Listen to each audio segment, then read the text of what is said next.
الحمد لله رب العالمين والصلاة والسلام على سيدنا ومولانا محمد وعلى آله وصحبه وعلى من تبعهم بإحسان إلى يوم الدين أما بعد فقد قال الله تبارك وتعالى في كلامه المجيد والفرقان الحميد أعوذ بالله من الشيطان الرجيم بسم الله الرحمن الرحيم يا أيها الذين آمنوا ما لكم إذا قيل لكم انفروا في سبيل الله استثقلتم إلى الأرض أرضيتم بالحياة الدنيا من الآخرة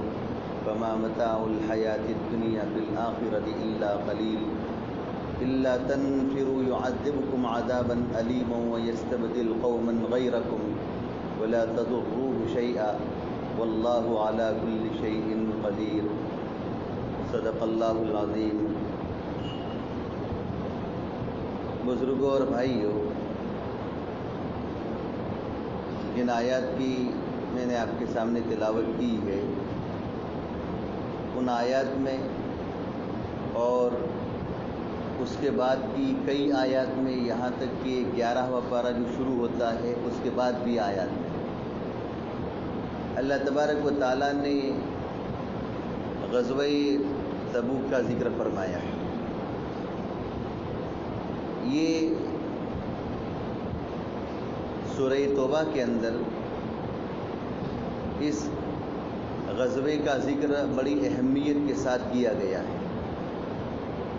جیسے کل آپ کو بتایا تھا کہ غزوہ بدر بھی روئے زمین پر تاریخ اسلام میں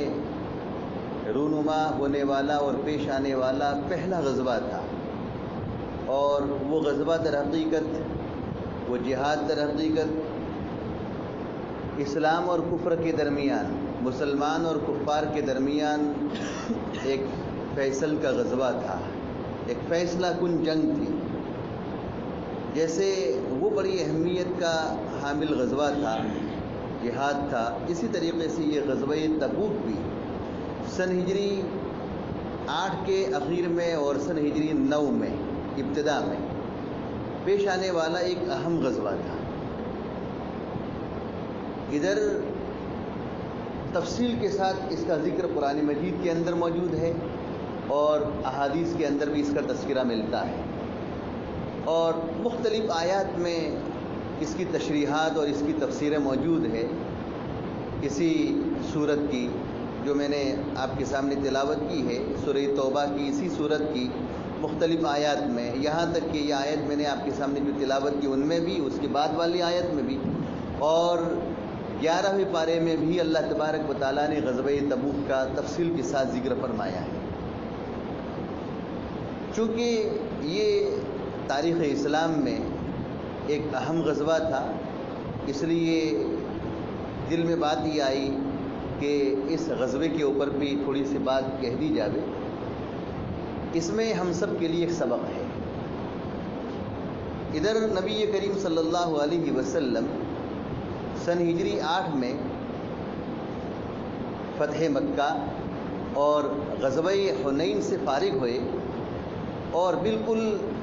چین اور سکون سے نبی کریم صلی اللہ علیہ وسلم مدینہ منورہ پہنچ رہے تھے، حضرات صحابہ کرام مدینہ منورہ پہنچ رہے تھے۔ ایسے موقع پر سن ہجری 8 کے اواخر میں اور 9 کی ابتدا میں یہ غزوہ پیش آ رہا ہے۔ ظاہر سی بات ہے کہ مسلسل 8 سال تک، سن ہجری 1 سے لے کر سن ہجری 8 تک، مسلسل 8 سال تک نبی کریم صلی اللہ علیہ وسلم نے اور حضرات صحابہ کرام نے جنگیں لڑی تھی، یہاں تک کہ سن ہجری 8 میں جب فتح مکہ ہوا تو فتح مکہ کے بعد نبی کریم صلی اللہ علیہ وسلم کے لیے اور حضرات صحابہ کے لیے ایک آرام کا اور چین کا اور سکون کا ماحول ملنے والا تھا، اور امیدیں اور تمنائیں یہی تھی کہ اب سکون سے ہم جئیں گے۔ لیکن ادھر ایک دم اللہ تبارک و تعالیٰ کا یہ حکم آیا، غزوہ تبوک کا حکم آیا، اور واقعہ بڑا عجیب و غریب پیش آیا تھا کہ ادھر تو نبی کریم صلی اللہ علیہ وسلم مدینہ منورہ پہنچے، اور چونکہ اللہ تبارک و تعالیٰ نے آپ علیہ الصلاۃ والسلام کے ہاتھ پر، آپ کے دست مبارک پر پورے عالم کی فتح کو لکھ دیا تھا، پوری دنیا کی فتح کو لکھ دیا تھا آپ کے ہاتھ پر، اور آپ کے صحابہ کے ہاتھ پر پورے عالم کی فتح کو لکھ دیا تھا۔ اس لیے آپ کو، نبی کریم صلی اللہ علیہ وسلم کو چین اور سکون سے بیٹھنا اللہ تبارک و تعالیٰ کو گوارا نہ ہوا۔ اس لیے اللہ تبارک و تعالیٰ نے 8 سے فراغت کے فوراً بعد 9 ہجری میں یہ غزوہ تبوک سامنے پیش کر دیا۔ آپ علیہ الصلاۃ والسلام مدینہ منورہ میں تھے، اور بہت سے تجارتی قافلے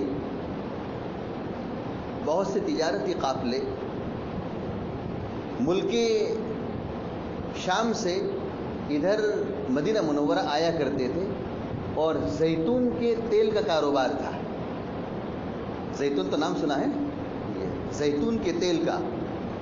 کاروبار وہاں ملک شام میں ہوا کرتا تھا۔ وہاں سے لوگ زیتون کا تیل بیچنے کے لیے مدینہ منورہ آیا کرتے تھے۔ تو آپ علیہ الصلاۃ والسلام کو اس تجارتی قافلے والوں نے یہ بتایا کہ روم کا بادشاہ ہرقل نے وہاں شام کی سرحدوں پر میدان تبوک میں، تبوک ایک میدان کا نام ہے، جگہ کا نام ہے، مقام تبوک میں، میدان تبوک میں اپنا ایک بہت بڑا لشکر تیار کر رکھا ہے، اور ان کا ارادہ یہ ہے کہ یک بار کی مدینہ منورہ کے اوپر وہ حملہ کر دے۔ یہ آ کر ان زیتون کے تیل کے تاجروں نے، اور جو تجارتی قافلے آیا کرتے تھے، انہوں نے یہ بتایا نبی کریم صلی اللہ علیہ وسلم کو۔ آپ علیہ الصلاۃ والسلام نے ایسے موقع پر اعلان کیا، اور اعلان ایسا ہنگامی تھا کہ اس ہنگامی اعلان پر سارے لوگوں کے لیے نکلنا ضروری ہوا، اور بڑا سخت گرمی کا موسم تھا۔ ادھر فصلیں پک رہی تھی، باغات کے پھل پک رہے تھے، فصلیں پک رہی تھی، اور سخت گرمی کا موسم تھا۔ لیکن آپ علیہ الصلاۃ والسلام نے نفیر عام کا اعلان فرمایا، تو اس نفیر عام کے اعلان کی وجہ سے بعض لوگ تو خوشی خوشی، اور بعض لوگ یہ ہے سمجھے اپنے دل پر کے پتھر رکھ کر تیار ہوئے، یہاں تک کہ ایسے سخت گرمی کے موسم میں آپ علیہ الصلاۃ والسلام کی اس اعلان کی وجہ سے 30,000 صحابہ کرام کا ایک بڑا لشکر تیار ہو گیا۔ اس سے پہلے اتنا بڑا لشکر کبھی تیار نہیں ہوا تھا۔ اس سے پہلے جو جنگیں ہوئی ہیں ان میں اتنا بڑا لشکر کبھی تیار نہیں ہوا تھا۔ 30,000 کا لشکر تیار ہوا۔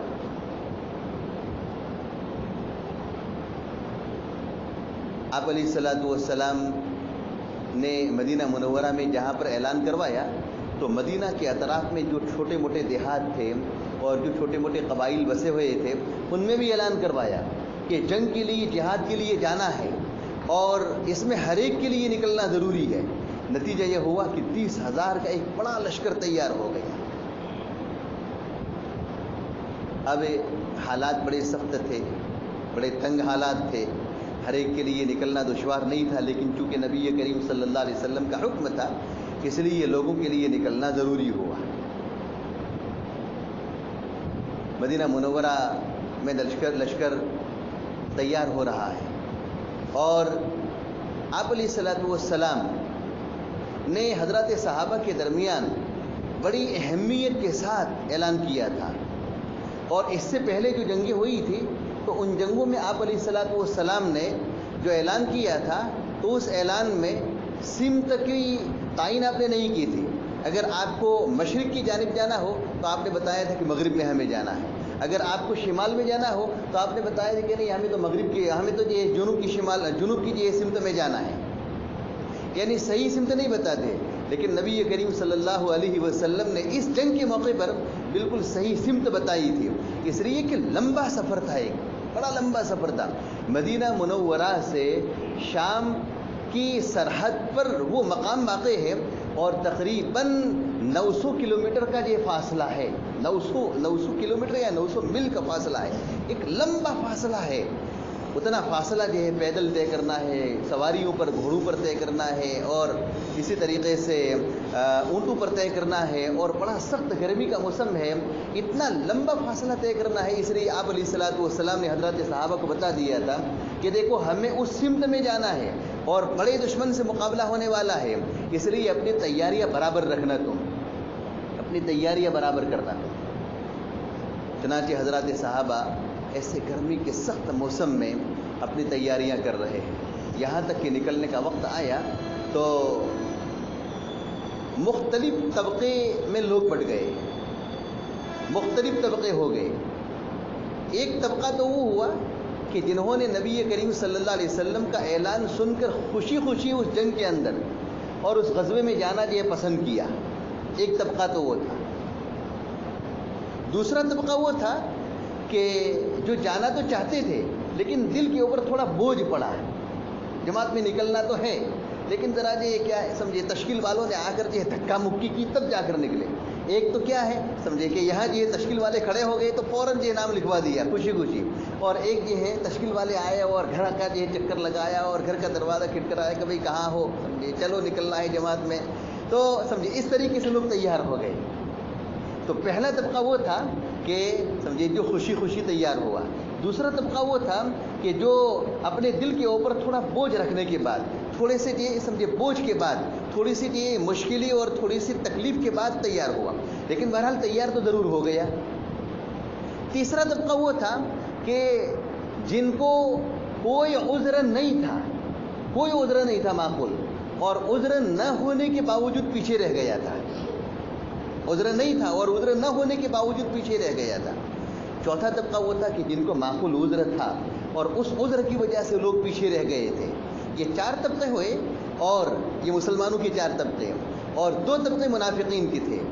سمجھے۔ اس میں 5واں طبقہ وہ تھا منافقین کا کہ ایک لمبا سفر تھا، اور پہلے جو سفر ہو رہے تھے تو وہ سفر یہ بہت قریب قریب کے سفر تھے، کہیں احد میں جانا ہے، کہیں بدر میں جانا ہے، کہیں مکہ جانا ہے، سمجھے بہت قریب قریب کے سفر تھے، اور اپنے ہی جیسے لوگوں سے یہ کیا تھا سابقہ پڑھنے والا تھا، اپنے ہی جیسے لوگوں سے سمجھے مقابلہ ہونے والا تھا، اس لیے لوگ چلے جاتے تھے۔ لیکن ادھر یہ سفر بھی لمبا ہے اور اپنے علاوہ ایک دوسری قوم سے سابقہ پڑھنے والا ہے، عربوں کے علاوہ رومیوں سے سابقہ پڑھنے والا ہے، اور روم کا بادشاہ جو ہرقل تھا، اور وہ بڑا یہ طاقتور بادشاہ، اور اس کا لشکر بھی یہ بڑا طاقتور، اور اس کا تربیت یافتہ یہ کیا تھا وہ لشکر تھا، تو ان رومیوں کے لشکر سے یہ سابقہ پڑھنے والا تھا۔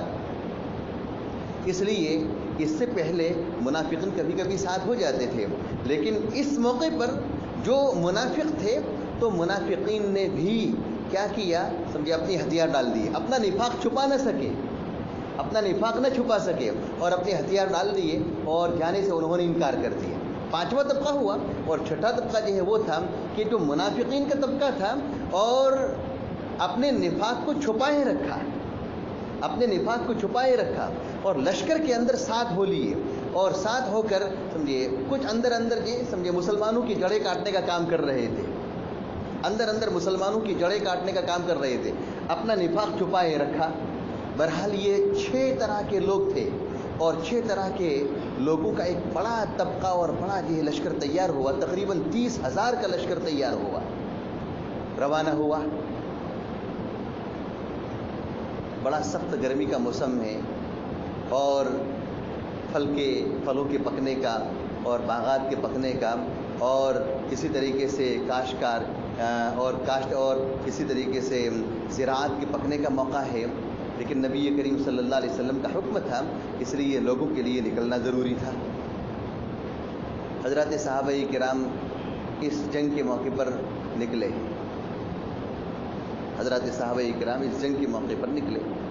یہاں تک کہ آپ علیہ الصلوۃ والسلام اور حضرات صحابہ کرام کا 30,000 کا لشکر شام کی سرحد پر جو مقام تبوک ہے اور وہ میدان ہے، اس تبوک کے مقام پر جا کر انہوں نے پڑاؤ ڈالا، نبی کریم صلی اللہ علیہ وسلم نے بھی اور حضرات صحابہ کرام نے وہاں جا کر پڑاؤ ڈالا۔ لیکن ادھر ہرقل بادشاہ کو، جو روم کا بادشاہ تھا، ہرقل بادشاہ کو اس بات کا پتہ چل گیا کہ محمد اپنے جانثاروں کے ساتھ اور اپنے صحابہ کے ساتھ 30,000 کا لشکر لے کر وہ یہاں تبوک کے مقام پر آ رہے ہیں، تو اس کے دل کے اندر نبی کریم صلی اللہ علیہ وسلم کا رعب چھا گیا اور اس نے مقام تبوک کا رخ کرنے کے بجائے وہیں سے واپسی اختیار کر لی۔ وہ آیا نہیں، روم سے اس کے آنے کی ہمت نہیں ہوئی، ارادہ تو کر لیا تھا اور وہ خبر بھی پہنچی تھی، لیکن جیسے ہی نبی کریم صلی اللہ علیہ وسلم کے آنے کی خبر پہنچی تو آپ علیہ السلام کا رعب اس کے دل کے اوپر چھا گیا اور صحابہ کرام کا رعب اس کے دل کے اوپر چھا گیا اور آنے کی ہمت نہ ہوئی، یہاں تک کہ نبی کریم صلی اللہ علیہ وسلم وہاں تبوک کے مقام پر پہنچے اور انہوں نے تقریباً کئی روز تک پڑاؤ ڈالا۔ آپ علیہ السلام نے اور حضرات صحابہ کرام نے کئی روز تک پڑاؤ ڈالا اور انتظار کرتے رہے کہ شاید آج وہ روم کا بادشاہ اپنا لشکر لے کر آئے گا، آج آئے گا، کل آئے گا، پرسوں آئے گا، آج آئے گا، کل آئے گا، پرسوں آئے گا۔ اسی کے انتظار میں نبی کریم صلی اللہ علیہ وسلم اور حضرات صحابہ کرام وہاں پر رکے رہے، یہاں تک کہ ایک لمبی مدت گزر گئی اور اس کے دل کے اندر رعب چھا گیا تھا، اس کے آنے کی ہمت نہ ہوئی۔ تو پھر نبی کریم صلی اللہ علیہ وسلم اور حضرات صحابہ کرام انتظار کر کے تھک کر کے وہاں سے پھر واپس ہو گئے، وہاں سے واپس ہو گئے۔ آپ علیہ السلام نے ایسے موقع پر جہاں وہ لشکر نے پڑاؤ ڈالا تھا، اس موقع پر آپ نے لشکر کا جائزہ لیا، چونکہ نفیر عام کا حکم تھا اور سارے لوگوں کے لیے نکلنے کا حکم تھا، تو آپ نے لشکر کا جائزہ لیا کہ بھئی کون آیا ہے، کون نہیں آیا ہے، کون آیا ہے، کون نہیں آیا ہے، کون آیا ہے، کون نہیں آیا ہے، سمجھے، ہر ایک کا جائزہ لیا۔ جائزہ لینے کے بعد کچھ صحابہ کرام کی شکلیں جو ہے اندر دکھائی نہیں دی، کچھ صحابہ کرام اندر نظر نہیں آئے،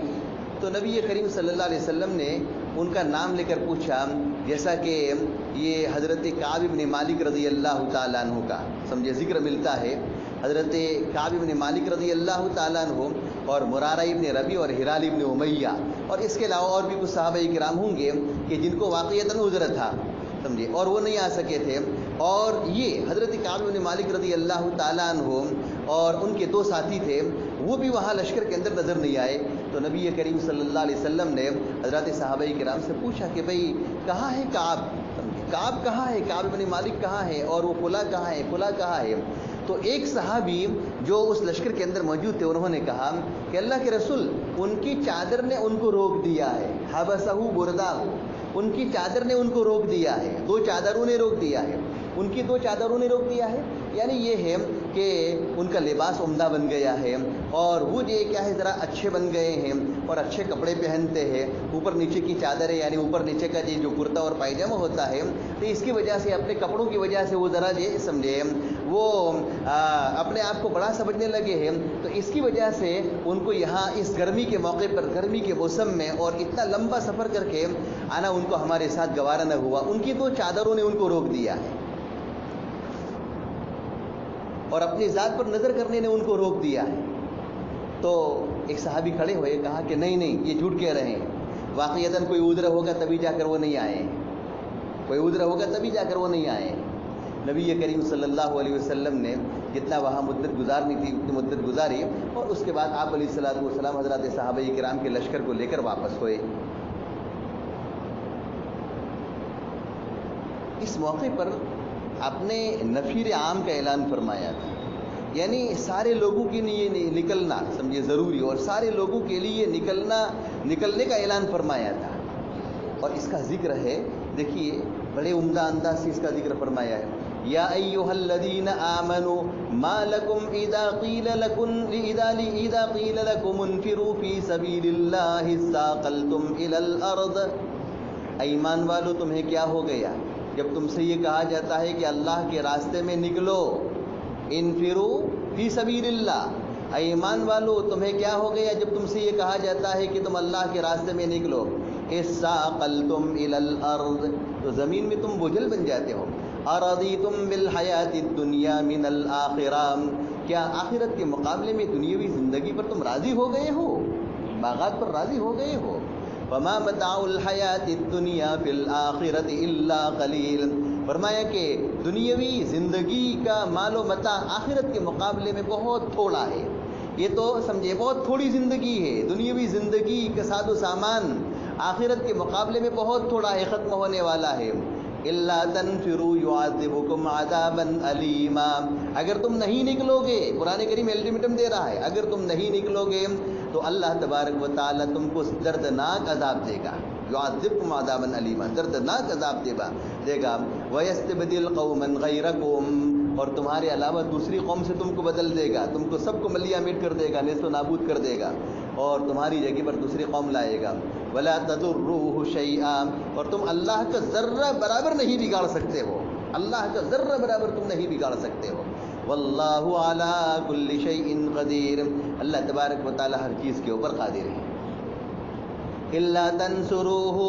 فقد نصره الله اذ اخرجه الذين كفروا ثاني اثنين اذ هما في الغار اذ يقول لصاحبه لا تحزن ان الله معنا فانزل الله سكينته عليه وايده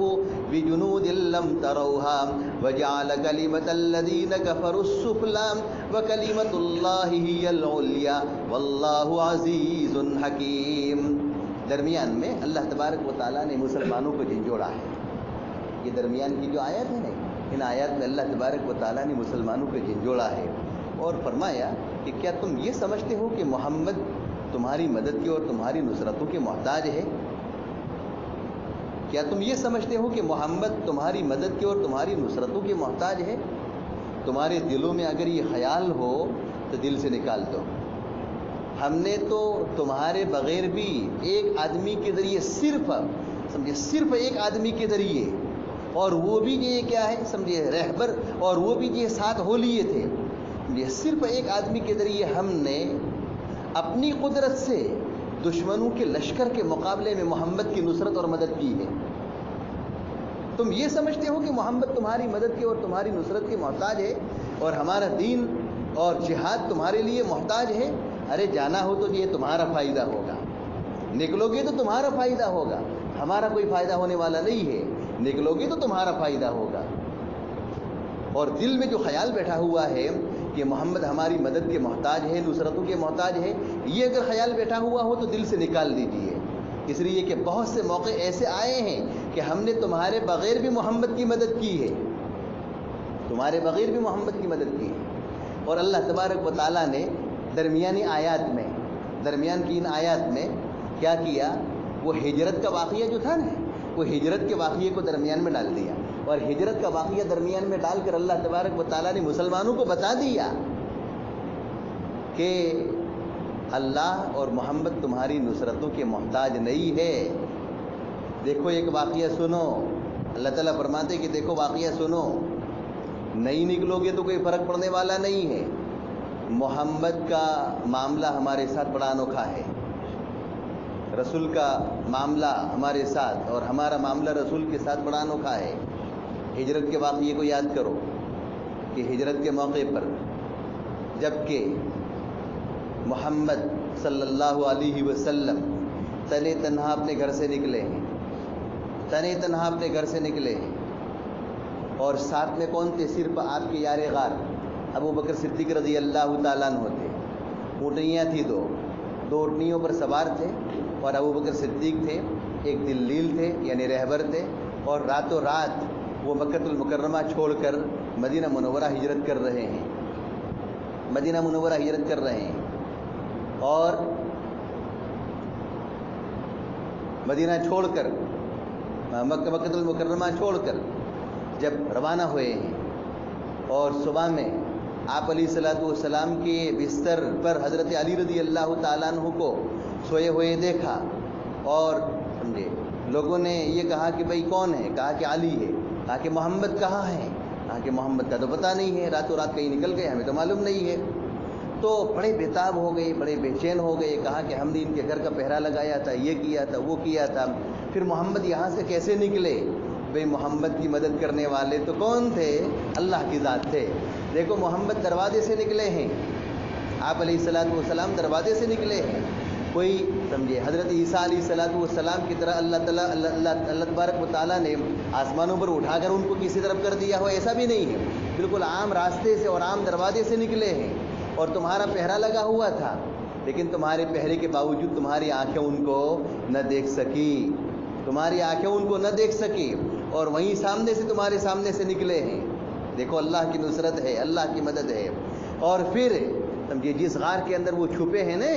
یہ کون سا غار ہے؟ کون سا غار ہے جی؟ کون سا غار امام صاحب جی؟ کون سا ہے؟ غار ثور جی کہ غار ہیرا؟ غار ثور ہے، غار ہیرا میں تو وہی آئی تھی، غار ثور میں آپ علیہ الصلوۃ والسلام وہاں پہاڑی کے پاس پہنچے ہیں، اور پہاڑی کے پاس حضرت ابوبکر صدیق رضی اللہ تعالیٰ عنہ وہاں اترے ہیں، اور پھر ابوبکر صدیق رضی اللہ تعالیٰ عنہ نے وہاں پہاڑی کے غار پر جا کر اندر دیکھا کہ بھئی کیا ہے، اندر کا یہ غار پورا صاف کیا، اور صاف کرنے کے بعد نبی کریم صلی اللہ علیہ وسلم کو اندر آنے کی دعوت دی۔ آپ علیہ الصلوۃ والسلام اندر چلے گئے، ابوبکر صدیق رضی اللہ تعالیٰ عنہ وہاں موجود ہے، اور آپ کے ران مبارک کے اوپر نبی کریم صلی اللہ علیہ وسلم آرام فرما رہے ہیں۔ پورا ایک لمبا چوڑا واقعہ ہے، اور اسی میں تلاش کرتے کرتے وہ کفار کا اور مشرکین کا لشکر آ گیا ہے، کفار اور مشرکین کا لشکر آ گیا ہے۔ اور سراقہ ابن مالک ابن جوشم جس کا تذکرہ میں نے کل کیا تھا، تو سراقہ ابن مالک ابن جوشم جو ہے نبی کریم صلی اللہ علیہ وسلم کے تعاقب اور پیچھا کرتا ہوا سمجھے آ رہا ہے، یہاں تک کہ 2-3 مرتبہ گھوڑا لڑکا اور زمین میں دس گیا۔ اس کے بعد نبی کریم صلی اللہ علیہ وسلم سے اس نے معافی مانگی 4تھی مرتبہ، اور کہا کہ اب میں آپ کا پیچھا نہیں کروں گا، اور جتنے بھی آنے والے لوگ ہیں سارے لوگوں کو میں یہ بتاؤں گا کہ میں دور دور تک دیکھ کر آیا ہوں، دور دور تک دیکھ کر آیا ہوں، اب کوئی وہاں پر ہے نہیں، کوئی وہاں پر نہیں ہے، تم واپس ہو جاؤ، میں یہی کہوں گا۔ چنانچہ سراقہ ابن مالک ابن جوشم نے پیچھا کیا، اور قریش کے اور کفار کے لشکر نے آپ کا پیچھا کیا ہے، یہاں تک کہ پیچھا کرتے کرتے کرتے کرتے کرتے سمجھے وہ پاؤں اور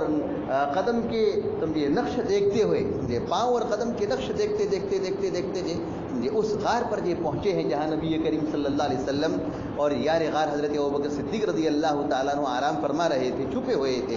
اور تلاش کرتے کرتے وہاں سمجھے بالکل اس کے تہانے پر پہنچے ہیں۔ ابوبکر صدیق رضی اللہ تعالیٰ عنہ بہت ڈر گئے، اور کہا کہ ذرا انہوں نے نگاہیں نیچی کی ہے، ذرا انہوں نے نگاہیں نیچی کی تو فوراً نگاہیں ہم پر پڑے گی، اور یہ لوگ اندر آئیں گے اور ہمیں گھسیٹ کر کے کیا کریں گے، باہر لے کر چلے جائیں گے اور ہمیں قتل کر ڈالیں گے۔ ایسے موقع پر بھی اللہ کا نبی یہ کہہ رہا ہے کہ لا تحزن ان اللہ معنا، لا تحزن ان اللہ معنا، فرمایا کہ گھبراؤ مت، اللہ ہمارے ساتھ ہے، گھبراؤ مت، اللہ ہمارے ساتھ ہے، سمجھے۔ فانزل اللہ سکینتہ، اس کے بعد سمجھے وہ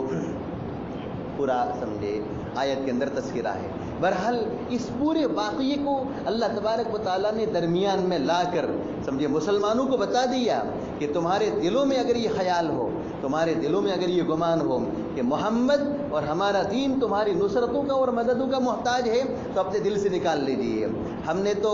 ایک موقع ایسا بھی آیا ہے کہ محمد کی تمہارے بغیر بھی کیا کی ہے، سمجھے مدد کی ہے، نصرت کی ہے۔ دیکھو ہجرت والا واقعہ اٹھا کر دیکھ لو کہ بالکل وہ لوگ کفار اور مشرکین دہانے پر پہنچ گئے تھے، اور عام آدمی ہوتا اور نظر پڑ جاتی تو اس صورت میں عام آدمی کو اٹھا کر وہ لے جاتے، لیکن ہم نے ان کی آنکھوں کے اوپر مشرکین اور کفار کے لشکر اور تلاش کرنے کے لیے آنے والے لوگوں کی آنکھوں کے اوپر پردے ڈال دیے تھے، اور ہم نے اس طریقے سے کیا کیا تھا، محمد کی اور یار غار کی نصرت کی تھی، مدد کی تھی۔ ہم تو اس طریقے سے بھی مدد کرنے والے ہیں، ہماری ذات تو قدرت والی ہے، ہماری ذات تو طاقت والی ہے، ہماری ذات اسباب کے محتاج نہیں ہے، بلا اسباب کے بھی ہماری ذات کبوتر کے انڈے اور مکڑی کے جالوں کے ذریعے کیا کر سکتی ہے، سمجھے مدد کر سکتی ہے، سمجھے تمہاری مدد کی کوئی ضرورت نہیں ہے، لیکن یہ تو موقع آیا ہے، نکلو گے تو تمہارا فائدہ ہوگا، موقع آیا ہے، جہاد کا موقع آیا ہے، تبوک میں نکلو گے تو تمہارا فائدہ ہوگا، ہمارا تو کچھ فائدہ ہونے والا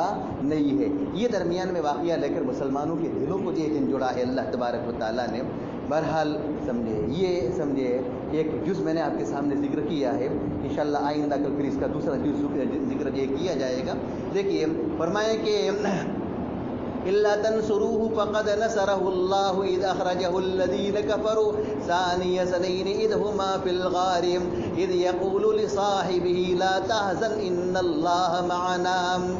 اگر تم محمد کی مدد نہیں کرو گے تو اللہ تبارک و تعالیٰ نے ان کی مدد کی ہے. اس وقت کو یاد کرو جب کہ کفار نے ان کو نکال دیا تھا. اذ اخرجہ الذین کفروا ثانی اثنین،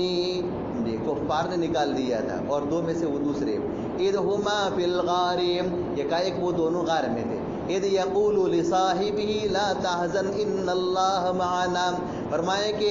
جب کہ وہ اپنے ساتھی یار غار ابو بکر صدیق سے یہ کہہ رہے تھے لا تحزن ان اللہ معنا، گھبراؤ مت، بلا شبہ اللہ تبارک و تعالی ہمارے ساتھ ہے، اس کی نصرت ہمارے ساتھ ہے. وانزل اللہ سکینتہ علیہ وایدہ بجنود لم تروہا، چنانچہ اللہ تبارک و تعالی نے ان کے اوپر اپنا سکینہ نازل فرمایا اور ان کی نصرت اور مدد فرمائی ایک ایسے لشکر کے ذریعے کہ جس کو تم نہیں دیکھ سکتے ہو.